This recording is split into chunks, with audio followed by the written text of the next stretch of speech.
Hoje nós vamos falar sobre enterorressonância e o que nós devemos prestar atenção, ao que nós devemos prestar atenção para fazer um bom exame.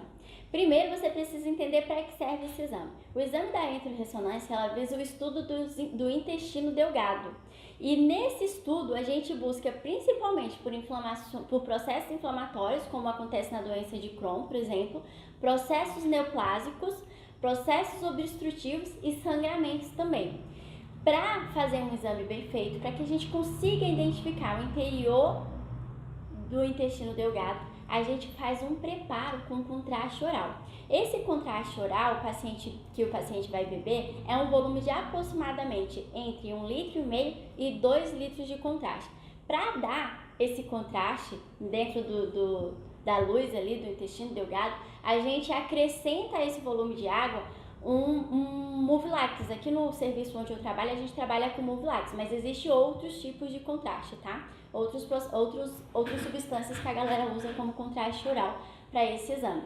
O importante é você saber que esse contraste, ele tem o objetivo de distender as alças do intestino delgado para que ele fique mais visível, tanto o interior quanto a parede. Mais uma coisa que você não deve deixar de se atentar é que a subdistensão do intestino delgado, ela pode simular algumas patologias.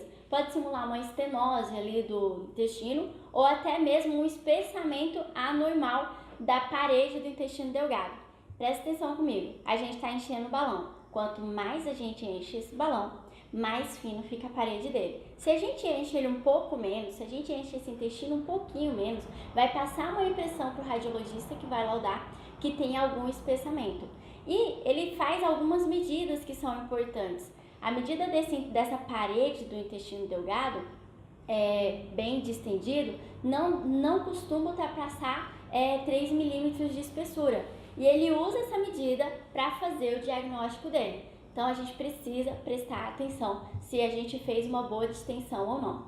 Algumas coisas que eu peguei aí, que a galera tem feito para ajudar numa boa distribuição e boa distensão do intestino delgado, é colocar o paciente para caminhar enquanto ele está tomando esse contraste. A outra coisa que vai facilitar um bom contraste ali dessas alças é o posicionamento. Quando você coloca esse paciente de barriga para baixo, em decúbito ventral, você vai ganhar um pouco de tempo, porque o efeito compressivo do abdômen vai ajudar você a usar talvez um pouco menos de corte ali nos coronais. E também ajuda a diminuir esse efeito compressivo, ajuda a diminuir artefatos de suscetibilidade e também diminui um pouquinho a peristalse. Quanto à peristalse, é uma questão super importante que devemos estar bastante atento. A maioria dos serviços usam um agente antiperistáltico. Aqui na clínica onde a gente trabalha, a gente usa o Buscopan para ajudar a diminuir esse movimento e reduzir esse artefato ali de borramento das alças em função dessa peristalse. Mais uma consideração importante a respeito desse contraste oral é que o Movlax, por exemplo, ele é um contraste oral bifásico. A gente chama de contraste bifásico os contrastes que eles apagam em T1, mas tem um brilho muito interessante em T2. Então, esse contraste ele vai brilhar bastante no interior das alças e a parede da alça, as pregas do intestino, elas costumam ter hipossinal em relação a esse contraste oral. Então vai dar para ver muito melhor o delineamento dessas alças em torno ali do contraste, para ver se tem algum processo obstrutivo, algum processo inflamatório, alguma neoplasia que está impedindo esse intestino de funcionar ok.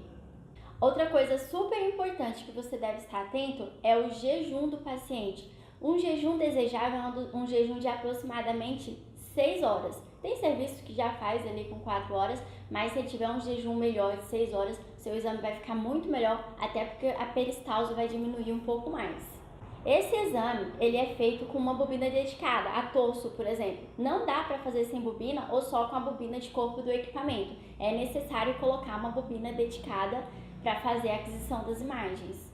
Agora, um dos pontos mais cruciais desse exame é o tempo que você leva entre o preparo do paciente e o tempo que ele leva para entrar na sala, para adquirir as imagens e o tempo de protocolo. Porque como a gente já comentou antes, ele tem um tempo de aproximadamente de 40 minutos para fazer o preparo e depois que ele termina esse preparo é importante que ele já entre na sala. Então você precisa cronometrar o tempo que ele vai fazer o preparo com o exame que você tem na sala, para que assim que ele terminar o preparo você já comece a aquisição das imagens. É muito importante prestar atenção nesse fato, porque se nós demorarmos muito para fazer esse exame, se o protocolo for muito longo, por exemplo, a gente corre o risco desse contraste ele passar do intestino delgado e assim a gente não conseguir nem ter boa distensão, nem boa visualização das alças do intestino delgado. Agora presta atenção, o uso desse contraste oral, ele não exime o uso do contraste endovenoso, o gadolínio que a gente já está acostumado. Até porque é o próprio gadolínio que vai fazer diferença na hora de fazer o diagnóstico da cronicidade dessa inflamação ou até mesmo de um processo neoplásico. É esse realce pelo gadolínio que vai fazer esse diagnóstico. Agora que a gente já entendeu que a gente tem que posicionar o paciente barriga para baixo, que a distensão das alças do intestino delgado é importante e que o contraste endovenoso também é indispensável, a gente precisa entender um pouco acerca do protocolo de imagem. Até porque, se você escolher sequências equivocadas para a aquisição desse exame, o seu exame pode estar total fadado ao fracasso. Então preste atenção nas dicas que eu vou te dar aqui e porque essas sequências em específico são usadas no estudo do intestino delgado. A primeira coisa que você precisa lembrar é que esse exame é diferente do estudo do abdômen total. Aqui, o nosso foco é total no intestino delgado. Por isso, nós vamos estudar esse exame na maior parte dele no plano coronal, até porque esse plano favorece o estudo das alças intestinais em virtude da disposição que elas se encontram ali dentro da cavidade abdominal. Para o estudo desse exame, a gente vai precisar de sequências T1, sequências T2, sequências ponderadas por difusão, sequências em outphase e sequências FAT7 e principalmente a sequência dinâmica pós-contraste. Vamos falar sobre cada uma delas e a importância delas nesse estudo em específico. A maior parte das imagens desse exame elas são adquiridas com uma técnica single shot fast spin. Isso porque essas sequências elas são ultra sensíveis ao líquido, mas elas são praticamente insensíveis, elas praticamente ignoram os movimentos. E nesse estudo específico, por conta do movimento de peristalse, vai ser super importante. E elas são super importantes justamente porque você deve lembrar que a maioria das patologias elas aumentam o volume hídrico do tecido. E se elas aumentam o volume hídrico do tecido, elas têm um potencial muito maior para brilhar em T2. É por isso que essas sequências são tão importantes no estudo da enterorressonância. Agora, como que essa sequência funciona? Ela é capaz de, num único pulso de excitação, numa única apneia, ela consegue preencher todas as linhas do espaço K, juntar toda essa informação e gerar uma sequência inteira de imagens numa única apneia em poucos segundos. E isso só é possível porque ela tem praticamente um infinito trem de eco.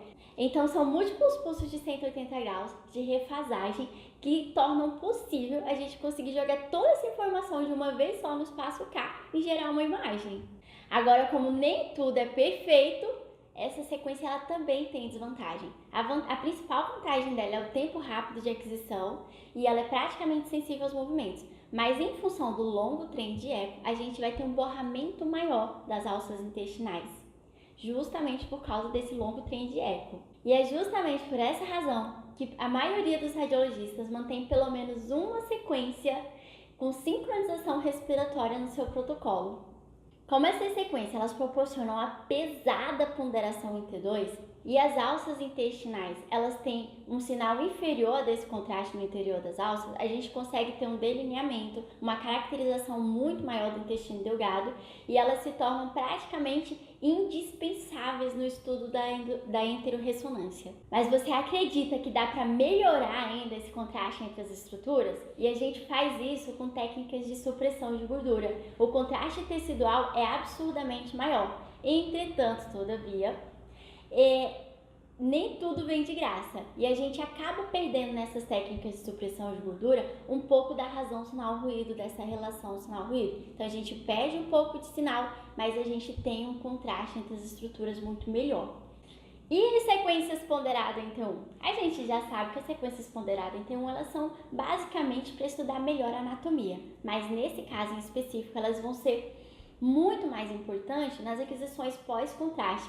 E nesse caso, normalmente, a gente faz uma aquisição 3D pós-contraste. Essas sequências gradiente eco 3D, elas trazem um contraste muito bom, uma resolução muito boa, só que elas sofrem um pouquinho ali com o movimento de peristalse e geram um borramentozinho, mas tem uma excelente resolução espacial.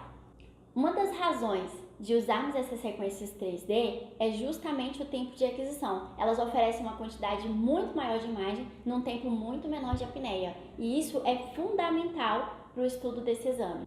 O nosso pós-contraste aqui também vai ser feito no plano coronal e vai ser dinâmico, igualzinho o exame de abdômen que a gente faz, só que adquiridos no plano coronal. Mas é muito importante que no seu protocolo também tenha um axial T1 tardio pós-contraste para avaliar melhor as estruturas num outro plano ali também. Ainda dentro desse assunto do protocolo, é importante a gente lembrar a aplicação prática das sequências ponderadas por difusão nesse estudo. Acontece que o difusão ele tem um contraste, uma ponderação inerentemente T2. E o que acontece no T2? Líquido brilha. Então essa água restrita ali para o movimento de difusão, ela vai ajudar a evidenciar, isolar e caracterizar muito melhor os processos inflamatórios e os processos neoplásicos também. Então ela é fundamental e não deve faltar nesse protocolo. Agora, o que ninguém pode negar é que a parte mais legal desse exame são as sequências Cine, que a gente consegue ver, em que a gente consegue ter uma visão dinâmica do intestino delgado funcionando, da peristalse acontecendo. Essas sequências são incríveis, elas são adquiridas com técnicas gradiente, são super rápidas e o que acontece? A gente gera vários cortes no mesmo lugar em momentos diferentes e nessa dinâmica a gente consegue ver o movimento do intestino delgado. Agora, ela não é uma sequência só para ser bonita. Ela é muito importante no estudo do intestino congelado, por exemplo, porque onde há uma inflamação dessa alça, ou a peristalse vai estar reduzida ou praticamente parada. E nessa sequência, sim, a gente consegue identificar isso. E quanto ao planejamento de imagem, como é que a gente faz? A gente já viu contraste oral, distensão das alças, as sequências que não podem faltar, mas e o planejamento? Essa foi uma dificuldade que eu tive no início, então acho legal a gente comentar sobre isso. O que é importante é você não esquecer que esse estudo é direcionado às alças intestinais. Então não tem problema você cortar um pedacinho do fígado ali. Ninguém vai morrer por isso, porque nesse caso em específico, o fígado não está em evidência no estudo. Como que eu faço com esse exame? No planejamento e também com o posicionamento da bobina. O paciente vai estar em decúbito dorsal e a gente vai pegar a borda inferior da bobina e vai colocar ali mais ou menos na altura da sínfise púbica. A borda inferior da bobina vai estar na altura da sínfise púbica e o que pegar para cima é lucro. Dessa forma, normalmente vai faltar um pouco de sinal ali na parte superior do fígado, ou a gente simplesmente não vai pegar na imagem. E não tem problema nenhum a gente perder um pouco de fígado, desde que isso não prejudique o estudo das alças intestinais, ok? Agora, se você gostou desse vídeo, já se inscreve no canal, deixa o seu like porque é importante para mim e aqui na descrição do vídeo eu preparei um e-book especial sobre esse exame de intrarressonância que você vai poder baixar totalmente gratuito.